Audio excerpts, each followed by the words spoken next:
Today is a very special day because on this particular day, Bhagavan Sri Krishna worshipped Ma Sharada as a Shodashi. So Shodashi, a Kali Puja today. I think in India now they are having, because it is night, so they must be performing that Kali Puja.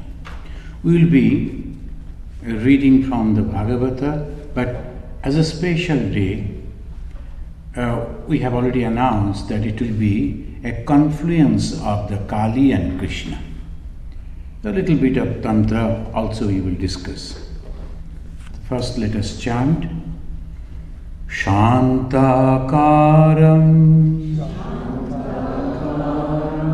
Bhujagashayanam Padmanabham Shuresham Vishwadharam Gagana Sadrisham Meghabharnam Shubhangam Lakshmi Kantam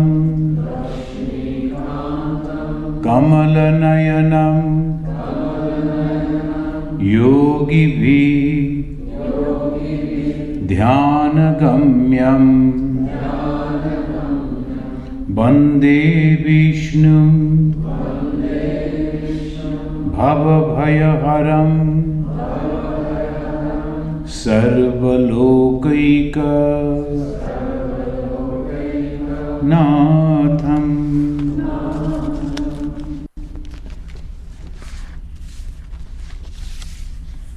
The confluence of Kali and the Krishna.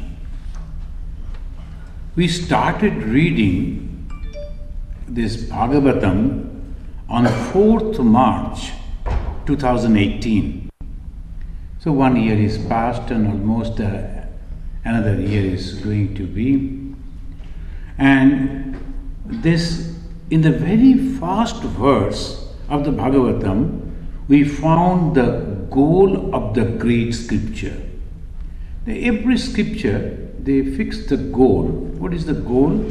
Satyam Param Dhimahi.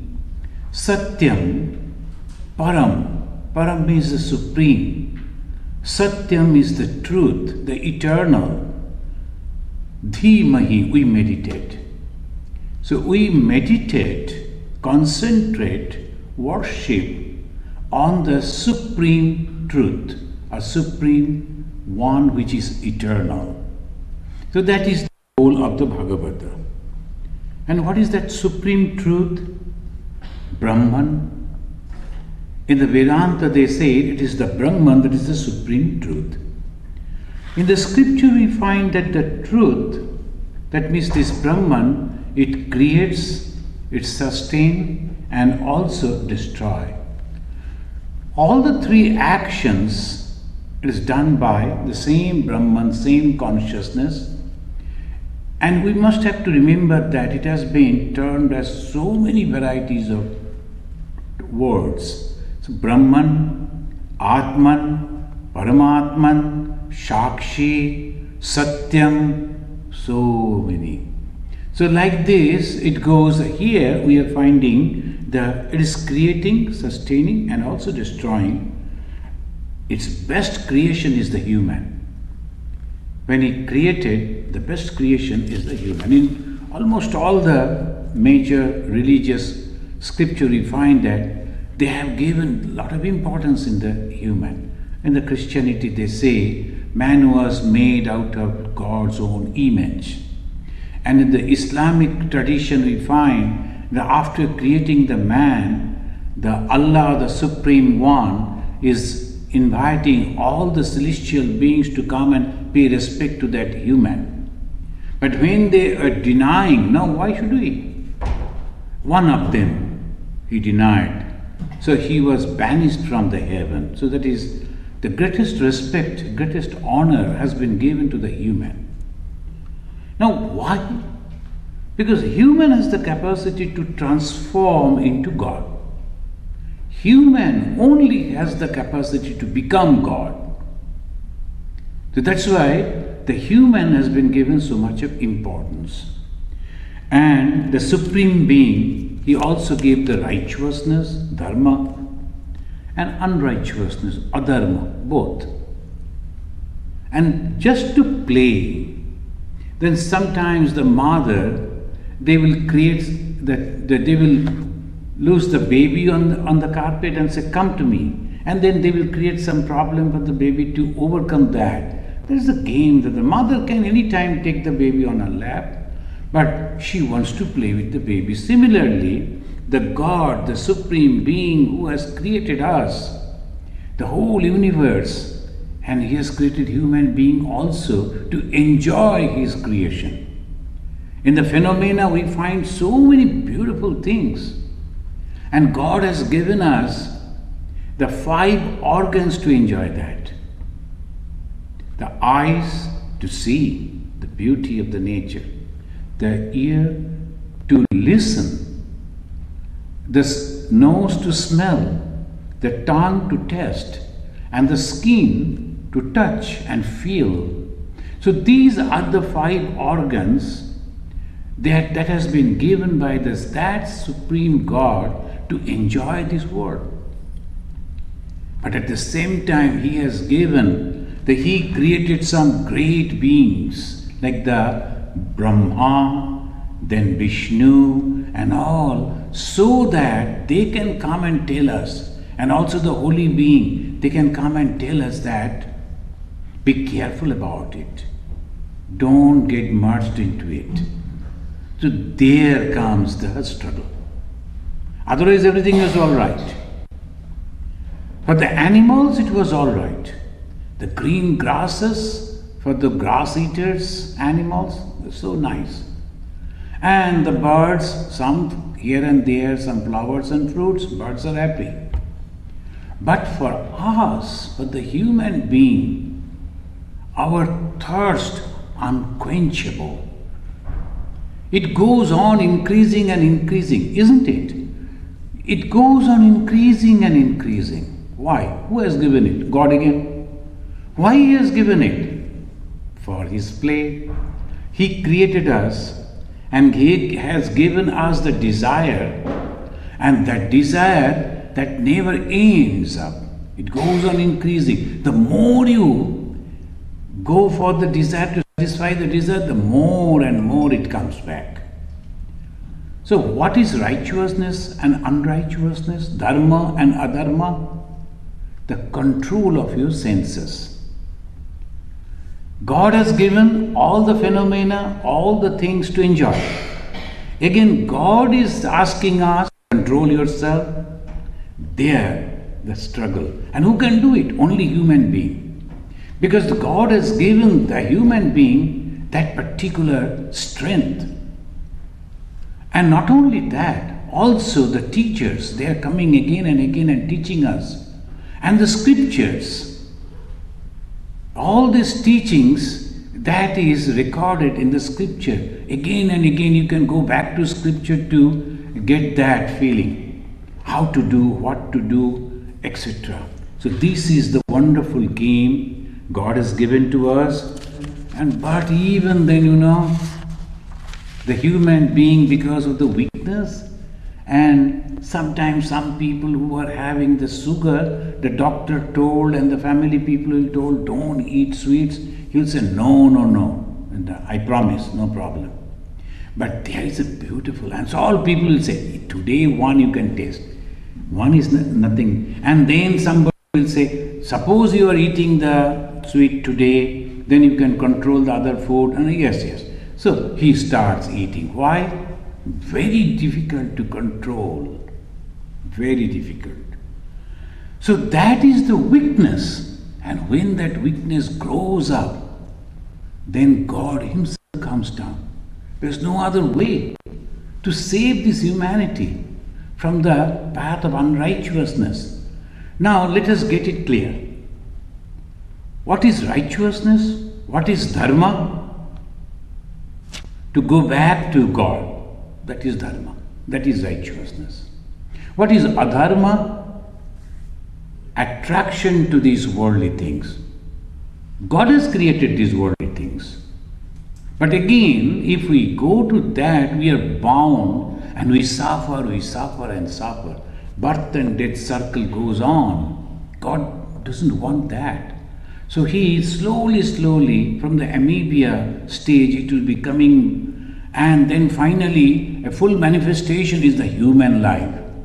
And that too, the best human life. And they have the culture, they have the knowledge, they have the intellect, they have the capacity to understand all that human being. Then the God comes to them and say, you should not. So God had to come again and again. So we find in this way. In the 10th skanda, then that skanda means the book, the first chapter, Adhyaya, we find King Parikshit very eagerly praying to Sri Shuka. Those who are following this class, they know. The Shuka is a great rishi who heard the whole thing from his father Vyasadeva, Bhagavatam. Don't confuse with the Bhagavad Gita. Gita is the teaching of Sri Krishna. Bhagavata is a completely different scripture. Of course, composed by the same Vedavyasa. And this Vedavyasa taught it to his son. His mind was pure and one-pointed, so he learned it. Then he came to meet the king who was ready for his death because he was cursed by a Brahmana boy. We know that story. And here, this person was going on listening. 3 days passed. And he knows the 7 days. On the 7th day, on the 8th day, he is going to die. So naturally, he was eager to listen about the life of Sri Krishna who saved him. So he was telling, I have heard all these things from you for the last 3 days. Now today is the 4th day. Will you please tell me about Birijanitasya Akila Deha Bhajan Antarbahi Purusha Kala Rupaihi Prayachato Mritum Uta Amritancha Maya Manushasya Badasya Vidwan. Maya Manushasya. He never said how he took the human form. This is the word he used. The king himself knew that God can never take the human form. It is not possible. He cannot born like us. So how Maya Manushya? What is this Maya Manushya? Shankaracharya, he said, the moment the God is taking this human form like us, he is becoming limited. So obviously we can describe this God when he was born, whose son is he, where he lived, what he did, all that is coming, the finite it is becoming. The the God become finite is destined to die. God cannot be dead. God cannot die. So naturally, how the God manifested? He said, Maya Manushasya Badasya Vidwan. Vidwan means the learned one. Badasya, please tell me about the one who is present within all being. Who is present within all being. So the king Parikshit was aware that the Krishna who appeared before him, who did this and who did that in the whole of Mahabharata, he was in reality the Atman that is pervading the hearts of each and every one. Akhila Deha Bhajam Antaha. Akhila means no number, infinite. So each and every one inside the heart they are having. Is true or just he mentioned like that? Friends, in Hinduism always the test is there. That is the beauty. Maybe that they have said, but we always test it, examine it, then only accept it. So what he meant by that, the one who is present in the heart of each and every one. What is that? Atman. We have the body about which we are aware. We have the mind about which we are aware. But most of us are not aware that behind these there is the Atman, the self, the consciousness, with the help of which mind and bodies are working. So that self. Now sometimes I say like in this way, when you go to see the great painter has painted something on a piece of paper, then we go and see, oh, the sun is rising, birds are flying, and the cowherd boys have come out with all their cattle, and the river flowing, and the boat, country boat is also sailing over there. We go and we see and we appreciate the whole picture and the scenario, but we forget that paper on which it is painted, on which it is drawn. That paper is holding the whole painting. We are aware about the painting, not about the paper.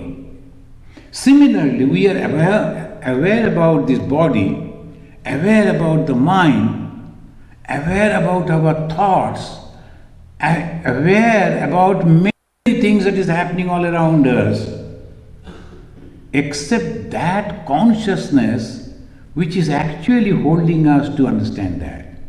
When that consciousness leaves us, our body is there, but we cannot enjoy this phenomena. So that he is telling, Akhila Deha Bhajam, inside each and every being he is present, and also without, and also outside as time, kala. As a kala, time is there. Each and every one, the moment someone is born, time is fixed, this much. It will go, and then you have to go back. No way.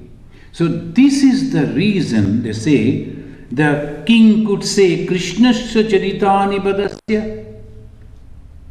Please tell me about the life of the Krishna. Krishnasya charitani. Charita in Sanskrit means the life. Krishnasya charitani badasya. Badasya means tell. Please tell me about the life of Krishna. He didn't say that. Rather he said, Maya manushya charitani badasya. We have to remember these. When the God is taking the form, the human form, adventing, he is actually not like us, is completely different. Though he behaves like us,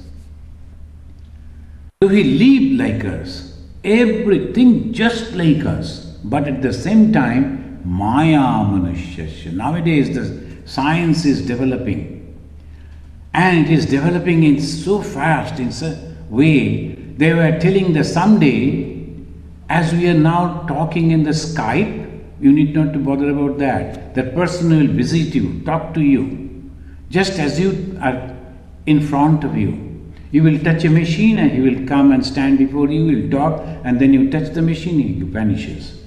The three-dimensional. Now we think, is it possible? No, that's all. But they are going to do like that. The same way the God, with his tremendous power, which is known as Maya, projecting himself.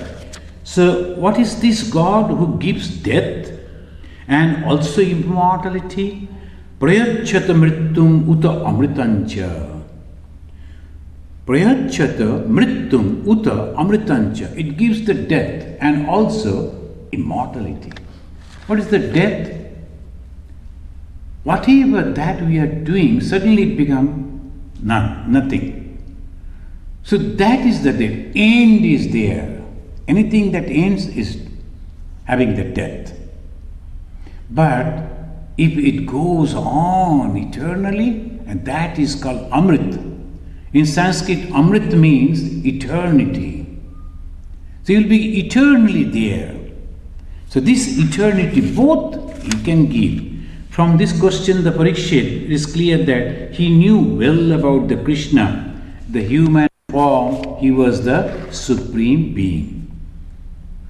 Now, in this Phaluharini Kali Puja day, let us talk about this Krishna's birth and also Kali. How it is? So we fight, that there is a great, all the time, even today, in the modern day, even today there will be people who are worshipping goddess Kali will never turn towards Krishna. And those who are worshipping the Krishna can never think of mixing with the people who are worshipping Kali. That much. In sitting in America, you won't understand. So much orthodoxy. This is, here even in India, if you go, you will find those who are the worshipper of Krishna, the Vaishnava. If you go and tell, this is the prasada, that the fruits and other things that we offer to the God, that please, can you please take it? No, they won't. They will never touch it. So this is the problem. But if we go to the scripture, what do we find? We find that in the Bhagavad Chandi, Sri Chandi, the Divine Mother said, in Chandi, which is the book of the Tantra, is the book of the power, goddess and her power. There it says, Nanda Gopa Grihe Jata Yashoda Garva Sambhava Tatastu Nashahishyami Vindhyachala Nivasini. That power, if you have read the 700 verses of the Chandi, all those creations of the power, the goddess, and she did so many things, then afterwards she is telling, I will take birth in the Nanda Gopa Grihe. I will born as a daughter in the home of the cowherd Nanda. Yashoda will be my mother. So this Nanda Gopa Grihe Jata Yashoda Garva Sambhava. Who was that? Now here we find, again in the Murti Rahasya, there is another book, Murti Rahasya. It says, Nanda Bhagavati Nama Ya Bhavishyati Nanda Ja. Nanda Ja. Ja means the daughter. The Nanda's daughter will be known as Nanda. In the life of Sri Krishna, he was the son of the Devaki, and when the newborn, just that moment he was born, he was exchanged with another little girl, that she was born on that very moment. Krishna was born on the lap of the Devaki, and then the God himself said, please exchange me with the daughter of Nanda. She is also there. How it is possible? Now we have to go back once again to the Bhagavata. And the Bhagavata, we find the description. This incident happened. The whole earth was crying and praying to the Supreme Being. We are being tortured, tormented by some of the devilish people, the kings. They have born over here and they are torturing us. Now please save us. Hindus, they believe it. When there is no one to help us, then the God will come to help us. That is the great faith we are having. So we are not worried about anything. So they are doing all these things, God will come and punish them. And truly, it happens. Then the Prithvi means this earth, she went to, as if the lady, she went to Brahma and prayed. So it is impossible for me to bear this. Do something. The Brahma told, okay, let us go to Shiva. The Shiva also told, let us go to the Supreme Being again. Then all the gods and goddesses following the Shiva and the Brahma, they all went to the Shira Samudra. On the bank of the Shira Samudra, there's a place called Shira Samudra. And they went and they prayed over there to the Supreme Being for the help. How they prayed? How they conveyed their message to the Supreme Being? Through meditation. When they were meditating and they slowly and steadily they were sending out their prayer to the Supreme Being, and he heard it. And then the Brahma, he heard the voice, the message came to his heart, and he said, he has taken the vow, the oath that he will advent as a son of Vasudeva and Devaki. Then he commanded that all the gods and goddesses also should take the human form and born in the Mathura and Vrindavan as Gopa and Gopis. So that the whole set was there, the drama, everything was set. And we think this happened, that happened, why it is that. Everything was all arranged. Not only that, the Supreme Being, he asked that his own power to take birth as the daughter of the Gopa and Gopi king. So she also, the power of God, she also took that birth. Now in the celestial gathered over there, when the time came, the Krishna will be born, all the celestials, they came and gathered near the prison of the Kamsha, where the Vasudeva and Devaki were in prison there, and they prayed. How they prayed? So the whole story is going on. Suddenly, they will give the truth. How they are praying? They're praying, Satya Bratam, Satya Param, Trisatyam, Satyasya Yodishu Nihitancha Satye, Satyasya Satya Rita Satya Netram, Satyatmakam Tvam Sharanam Prapannaha. And this is in the 10th book, 2nd chapter, 26th verse of the Bhagavata. Satya Bratam, Brata means the will. Your will is the truth. You can never do anything else. Satya Param. And you are, truth is your form. Tri Satyam. In 3 phases you are truth. What are the 3 phases? Satya, Dapa, Treta, the Kali, all the time that we see. Or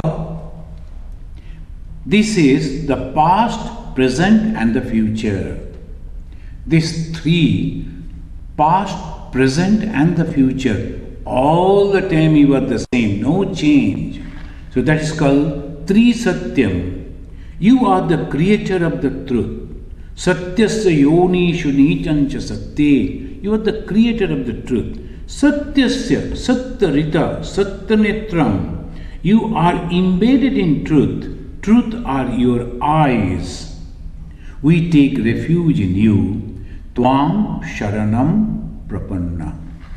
So we are taking refuge in you. Everything that Satya. Swami Vivekananda, he addressed India as Satya. Why?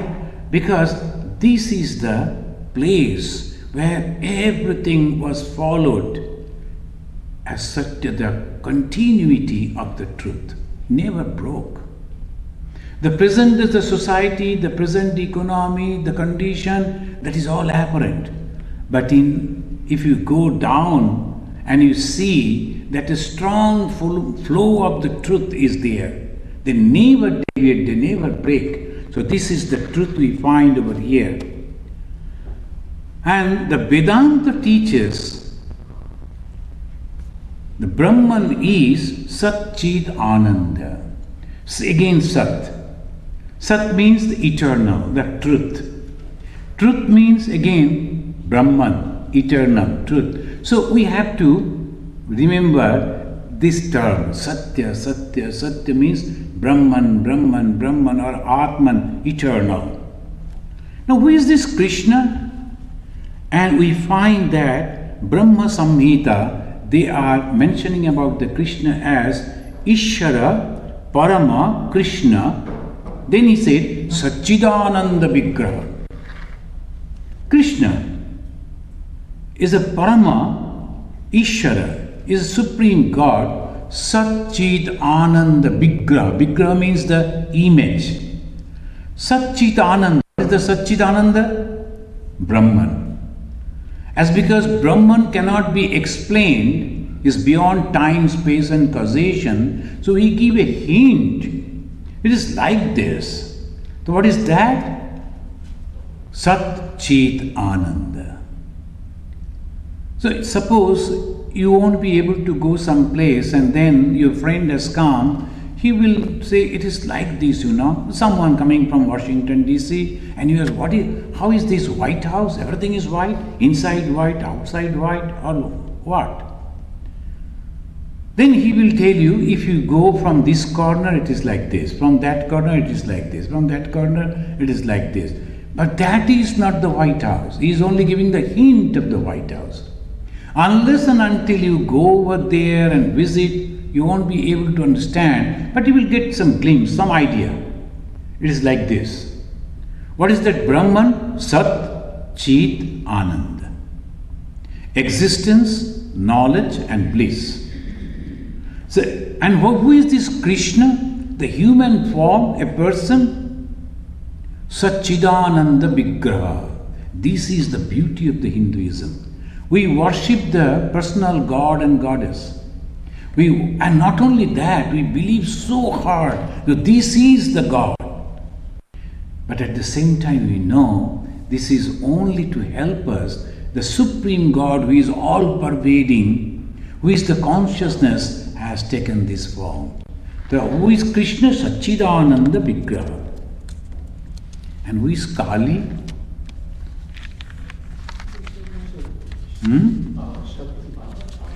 Shakti. But Bhagavan Sri Ramakrishna said again, whom you call Brahman, I call that Mother Kali.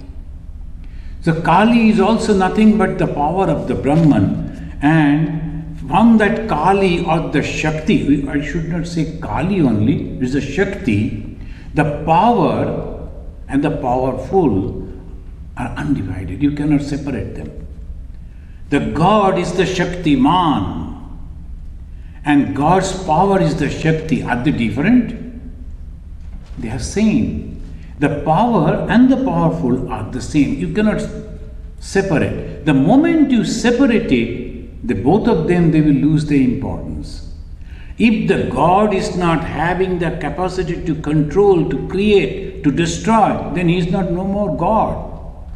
Bhagavan Sri Ramakrishna, he is telling, one person came and they were telling Raja, he is Raja. When they were addressing him Raja, Raja again and again, then Sri Ramakrishna said, what Raja he is? He is not having any kingdom, he is not having any control of anything. So why unnecessarily you are calling him as Raja?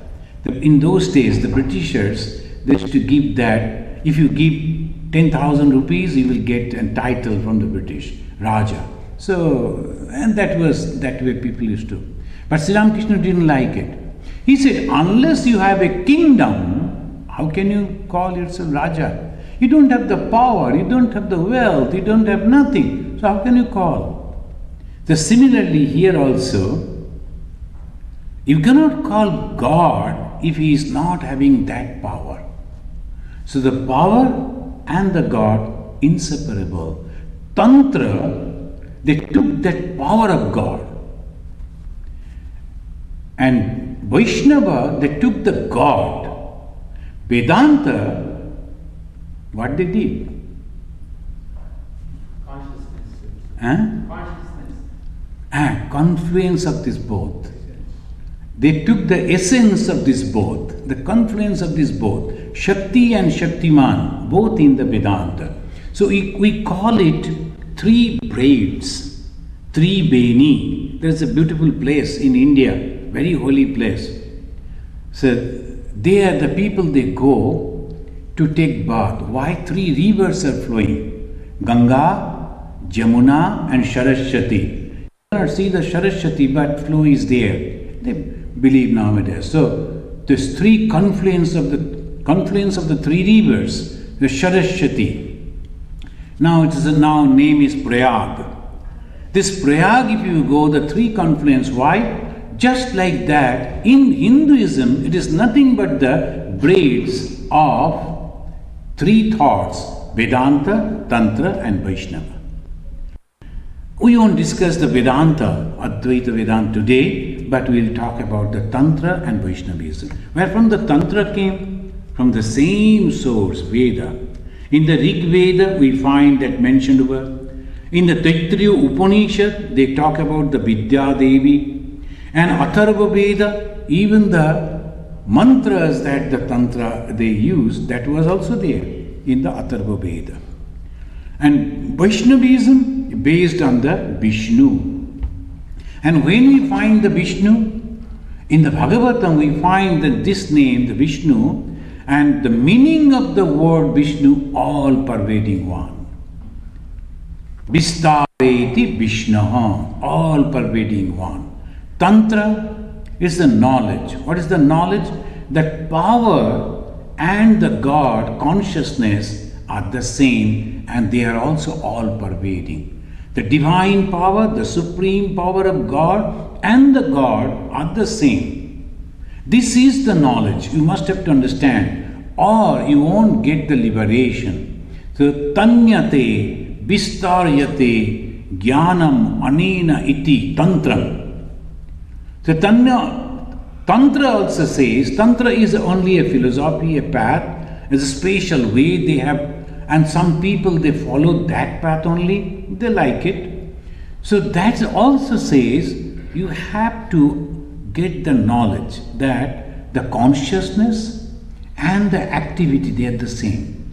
Same person when not working is known as Shiva, and the same Shiva when working known as Kali. So they are the same. Don't think that is a male and the female. In this, and why female? Because she is creating. So the female form has been given, mother form has been given, that much and nothing else. Just for us to understand it. But it is nothing but the God and the God's power. So the Tantra says, if you like to realize God, you have to first understand the power of God. Then it will be easy. And Vaishnava say, if you have to realize God or to get liberation, you have to understand Vishnu, who is all pervading. And not only that, Vishnu is sustaining the whole thing. And how? Because the Lord Vishnu, he creates himself as an avatar again and again. He comes down. He came as a Rama. He came as the Krishna. And this way he is protecting us. So this is the Vaishnava and the Tantra. And Sri Krishna came in the human form to do what? In the Bhagavad Gita he explained everything. Bhagavad Gita, it was delivered on a war field when the people were ready to cut the throat of each other. Standing on that particular moment, he delivered a unique message, eternal message. And what is there in the Bhagavad Gita? In the beginning, if you find all yoga, 18 chapters, and all the chapters are termed as yoga. Yoga means union. You have to go to the God in this way. And the very first chapter of the Bhagavad Gita, it says, Arjuna Vishada Yoga. Arjuna is representing the human being, and he is powerful, he is egoistic, he is self-confidence, at the same time he is confused. And he is confused what to do and what not to do. That is the condition. All human beings are like that. We have the power, we have the capacity, we have everything at the same time. Somewhere we think if someone could help us, that is good. So that is the confusion that always in the mind of the human. Arjuna is that, the symbol of the human being, and he is confused. That is the tremendous power that is wailing within. Vishada. No, I won't like to do. So today one gentleman came and he was telling, now he has reached a very high position. And he was telling his beginning just from a humble village. And the schools and the colleges he was mentioning, I was wondering, reading into that school and colleges, can one become so successful in this life? And now he is researching on some power, on physics. Again he was telling, can you please help me? I am frustrated, I do not know what is going to happen to me. I told, stop over here and turn back, close your eyes and go back and see your whole life. Is it not that you are overcoming so many hurdles? Who is helping you? You and your God. You and your karma. So you are going on. So why you are thinking in this way? But still, the human mind, we need someone. So that's why the Krishna. That's why the Vishnu. That's why the Rama. So when they are there in front of us, we are so happy. But how do they help us? Sometimes nowadays in our country, Ramachandra means a muscular body. They have not yet met the Krishna as a muscular, but I think they will. So muscular body should be there, and the fighting and all that. They were fought like that. Krishna, if you look at his body, they're so beautiful. It's not muscular. But what is the strength? Strength is the buddhi. Strength is the realization. It's not the physically. So that is we have to understand. What is the strength of Sri Rama? What he taught? If you read the dialogue between the Rama and his guru, Vashishta, beautiful. And that is exactly what is Ramayana. Rama and his guru, when they are conversing, and they are conversing about this, and his guru said, Rama, can you please tell me where the God is not, the Supreme Being is not? The Yoga Vashishta, that is a beautiful book, very wonderful book of the Vedanta. Then the same Rama, understanding his own responsibility as if he was God, but at the same time he is behaving like a young man, and again confused, and he went to his guru and said, what shall I do? Will you believe in that time Rama is telling, I feel like committing suicide. Rama.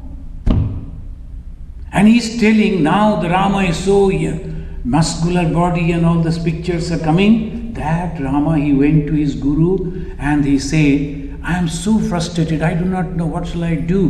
When I went out and saw, everything is changing. And if everything is changing, the little boy who is born now, he is going to die someday, then why should I become a king and rule this country?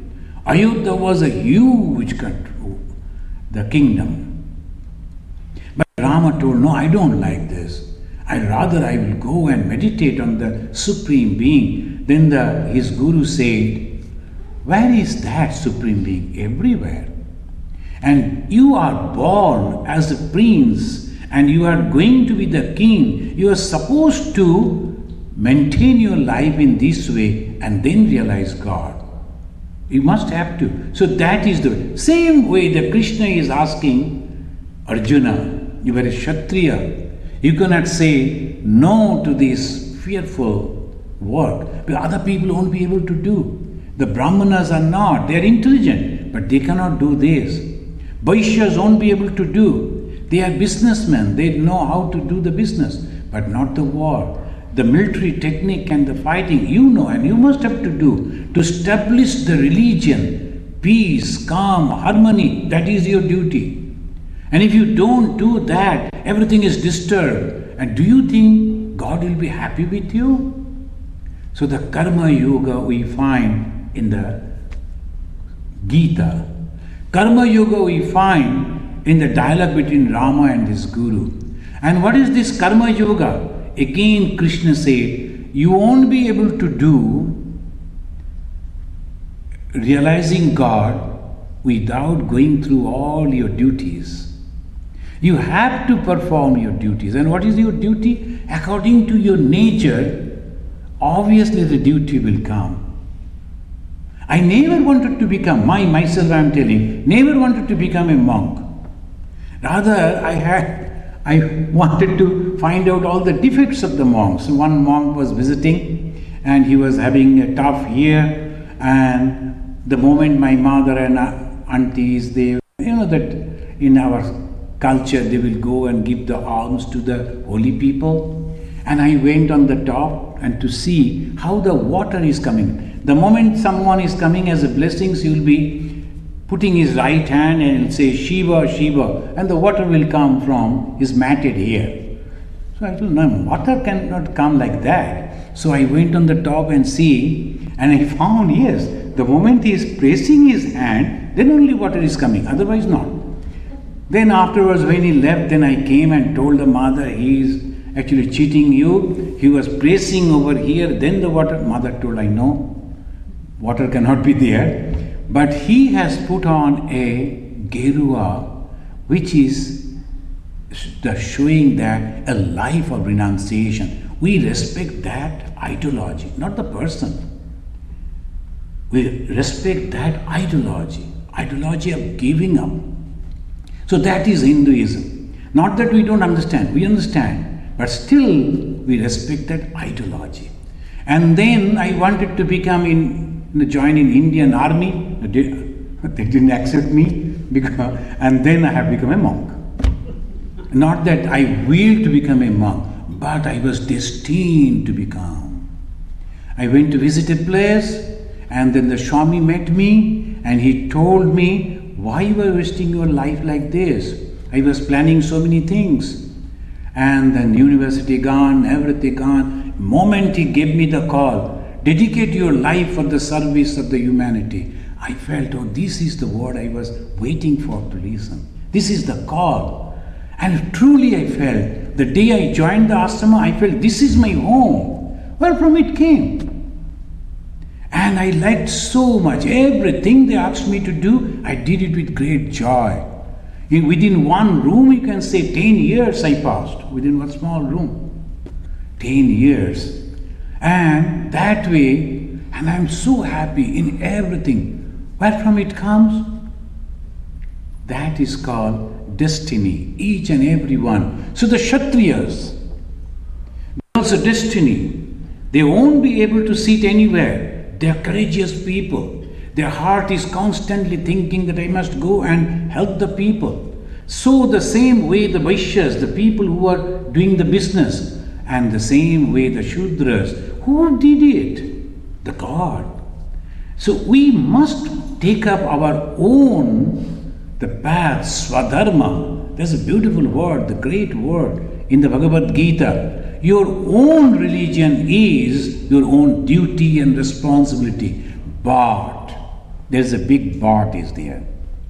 Always in Hindi, they will say everything and at the end they will say parantu. That means gun. Parantu means kintu or but. What is that but? Is that you should not hanker for the result of the work that you are doing. As a monk, me, as a householder, you, as a professional doctor or a soldier or a businessman, one should not. We should do the work and then we should withdraw from that result. Karmannevadhikaraste ma phaleshu kadachana. So this is the teaching of the Krishna. And what will happen? You will realize that Brahman, if you want. If you go to God, if you want, you will get the form of the God, the energy of God, if you want. Salakya, Sarupya, Sasti, all these places are there. And about the Kali, what is this Kali? Kali Panchadasha Varna. Barne vichar kare. What is this Panchadasha? 50. 50. And if you count the skull that is hanging as a garland, 50. What is this 50? Vowel and consonant, Sanskrit vowel and consonant, 50. From A, then Ka, up to Visarga. That means the knowledge. All knowledge is there in the nature. So what is that knowledge? Consciousness and the activity goes hand in hand. And what is that consciousness? Your Chaitanya, which is already there as we were talking about. And when you discuss Vedanta, that consciousness is always there. Now, quickly we can once again remind about that, how to understand the consciousness is there. Who can say? By the effects. Hmm? By the effects. What? Are they? When you're dead, your body doesn't move. Huh? When you're dead. Activity. No. Avastatraya vichara. You are attending the Vedanta class for so many days. And the avastatraya vichara. What is that avastatraya? Jagrat, Sapna and Susupti. Vichara. We have to examine these three stages. Jagrat with body and mind. Swapna without body but with mind. In the mind only we see the dream. The body is not necessary. But sometimes we go beyond the dream stage and we sleep and come back. When the body is absent, mind is not there, then who reported you that you slept nicely without any dream? That consciousness. That proves the consciousness. That means every day almost. Every day we are going to that same truth unknowingly. And that's why coming back, the Bhagavan Sri Rama, one of his story is telling, there was a great and a very precious stone was there. But most of the villagers, they never knew that. They used to go and they used to wash the clothing on that and sometimes rubbing their feet and all that. And they never knew so costly. Once only one person came and understood, oh my God, it's so costly stone and huge. So he told the villagers, I will make another nice place over here with the cement and bricks. Can I take this stone? Yes, you can take that. So he took that. So we have to understand every day when you are sleeping, going there, not understanding that we are reaching to our mukti, reaching to the knowledge, coming back. So we meditate again. And in the meditation, first we forget the body. Then we control our mind and no rhythms will be there, no imagination, no dream. And when the mind is still, where you go? To that supreme, the place which is that consciousness. So that is the reason it says, Chaturtham is the fourth stage. Jagrat, Sapna, Susupti, and it's called Turiya. This Turiya at the fourth stage, Chaturtham, there we have to reach. Here also we find in the Tantra, you have to sit and then you have to meditate. There may be many other things before you, but you have to withdraw your mind. First you forget your body, then you forget your mind, then you become completely still. And then the revelation of the truth will be there. And that is this Tantra. The Krishna or the Rama or the Vishnu or the Vaishnava, that flow, where it takes us, the same consciousness. And the Tantra in the same consciousness. And the example we find in the life of Bhagavan Sri Ramakrishna.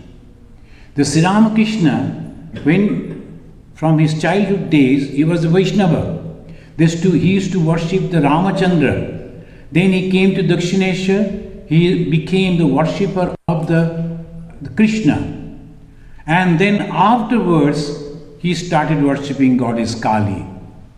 So he knew the Krishna and he knew the Kali, and in his person, in his mind, in his realization, both the flow mingled.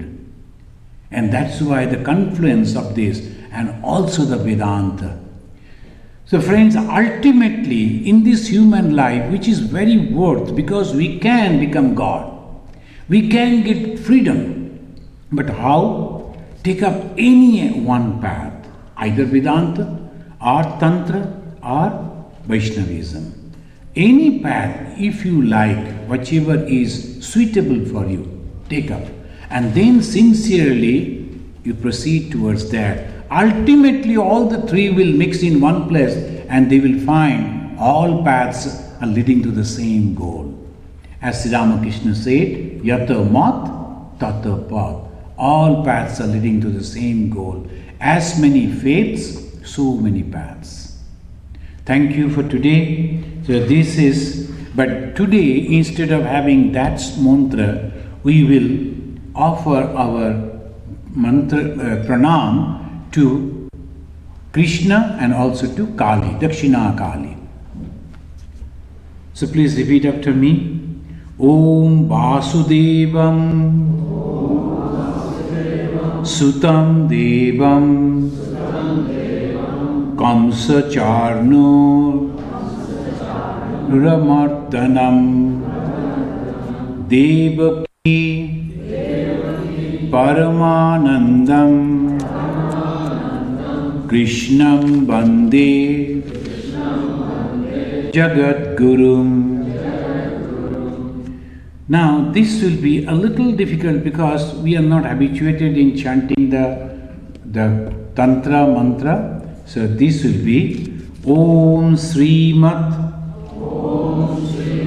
Surasura Aradhya Charanamburu Advayam Charachara Jagadhatrim Kalikam Pranamamaham Kalikam Pranamamyaham. So the Kali today and also the Krishna from our tradition, and Bhagavan Sri Ramakrishna said, today this is a very auspicious day and the moment. Whatever you like to pray, you can, and that will be fulfilled by the goddess, the power of goddess. Why follow Harini? All the bad karmas that we have done, if you today you pray, all that will be taken away. Most of the monks today they will be fasting and meditating the whole night. They will be praying. All the devotees they pray like that whole night.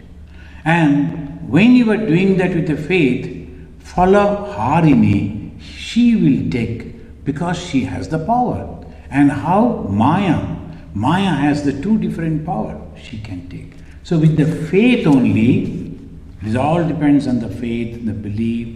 And when Sri Ramakrishna, the personality like him said, it must be true. So we can pray, if not for the whole night, we can pray for some time. Not now, when you go back. Thank you very much. Thank you for coming. And our June retreat, about that, let me announce you. So please register, it is online. You can register. Swami Sarvadevananda ji will be coming, and the retreat will be and 2 drops of nectar. So that is the retreat topic. As usual, Friday afternoon, then whole Saturday and the Sunday. Thank you. Om Shanti, Shanti, Shanti.